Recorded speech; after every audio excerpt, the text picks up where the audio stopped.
কেউ নাই, থাকলে খেলাতাম।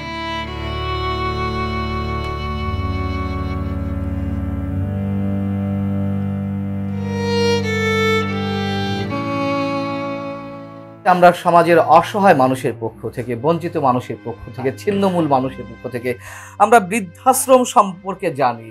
হয়তো সন্তানের কাছ থেকে অবহেলার শিকার হয়ে, নির্যাতনের শিকার হয়ে, নিগৃহীত হয়ে যারা হয়তো বিশেষ কোনো আশ্রমে গিয়ে তারা আশ্রয় নেন। কিন্তু আমরা এমন এক জায়গায় এসে খুলনার একটি সুখের নির্পরিবারে এই যে মানুষগুলো দেখা যাচ্ছে, আমি আপনাদেরকে একটু দেখাই যে এই যে অসহায় মানুষগুলা, এদের এক হয়তো পরিবার ছিল এক সময়, কিন্তু পরে ঠিকানা হলো রাস্তার ধারে, পথের কাছে, পথের কোণে।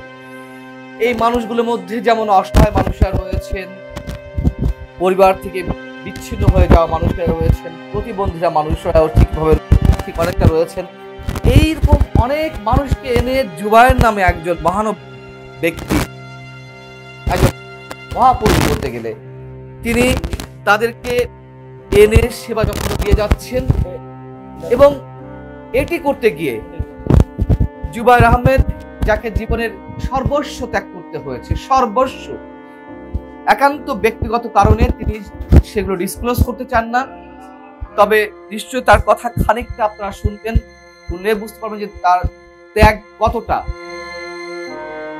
পথের ধারে পড়ে থাকা এই মানুষগুলোর প্রত্যেকের জীবনেই রয়েছে একটি করে অতীত, কারোর বর্ণিল, কারো বা শুধুই অন্ধকারের।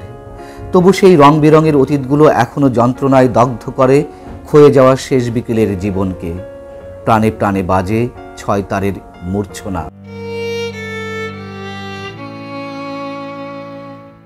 এখানে আসলে কি করে? ওই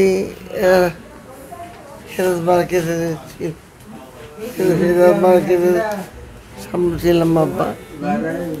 আপনার ছেলে মেয়ে নাই? আব্বা না, কেউ নাই? না, জি না। কোথায় গেছে সবাই? বিয়ে করে নিতে হবে। ও, আপনি বিয়ে করেননি? জি না। আচ্ছা, এই যে একা এখন এখানে পড়ে আছেন, কেমন লাগছে? সবাই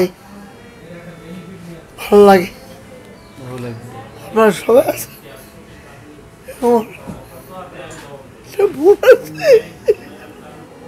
চাচি, এখানে কে দিয়ে গেছে আপনাকে?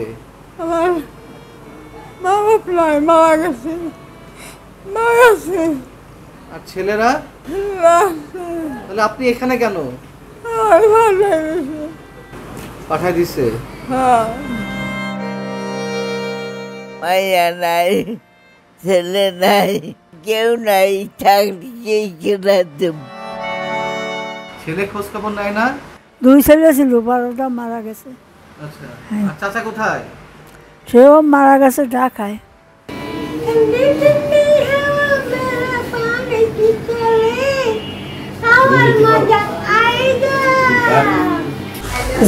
রাস্তার পাইনি, তারা দেখে না কেন?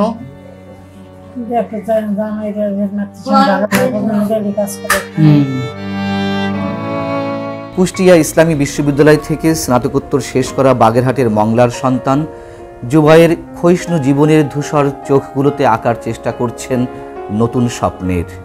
আমার আম্মা মারা গেছে দীর্ঘ প্রায় 5টা বছরের বেশি হতে যাচ্ছে। আম্মা মারা যাওয়ার পরেই আমার স্বপ্ন ছিল যে আমি এই সমাজের রাস্তাঘাটে পড়ে থাকা ছিন্নমূল যে বাবা মারা আছেন, একজন হলেও তার দায়িত্ব নিয়ে আমি তাদেরকে আমার বাবা মায়ের যে সেবাটা আমি সেটা করব, সেটাই আমার স্বপ্ন ছিল।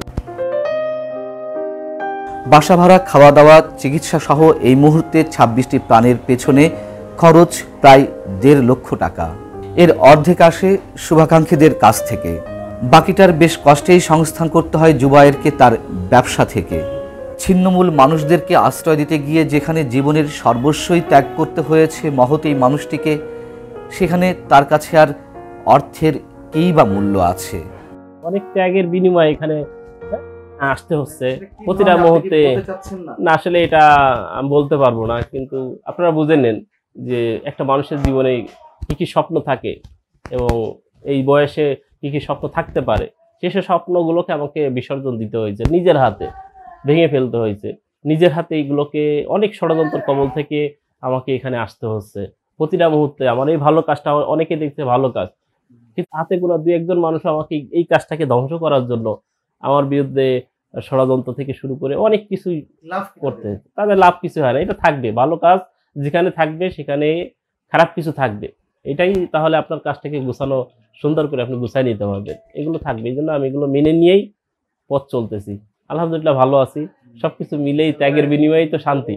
ব্যক্তি জীবনে আসলে প্রতিটা মানুষের জীবনে কিছু থাকে, কিন্তু আমার জীবনটা আসলে এই কাজ করতে যে, এই আমাদেরকে সেবা দিতে যে, আসলে আমার জীবন থেকে তাহলে একটা মানুষের যে সর্বোচ্চ জায়গাগুলো থাকে, আমি সেই সর্বোচ্চ জায়গা থেকে আমি বঞ্চিত এবং নির্যাতিত বলতে হয়, এবং অনেক কিছু ত্যাগের বিনিময় নিজের একটা মানুষের যে চাওয়া পাওয়ার জায়গাগুলো থাকে সব কিছুকে আমাকে আস্তে আস্তে আমার থেকে সব জায়গা থেকে আমি কষ্ট পেয়ে মানে সবকিছু হারিয়ে শূন্য হাতে নিজেকে এই মানুষগুলোর মাঝেই আমি নিজেকে খুঁজে পাই, এবং অনেক ত্যাগ কুরবানির মাধ্যমে এখানে আসতে হয়েছে, যার আসলে ভাষা দিয়ে আপনাদের ব্যাখ্যা দিয়ে বোঝানোর মতন ভাষা আমার নাই।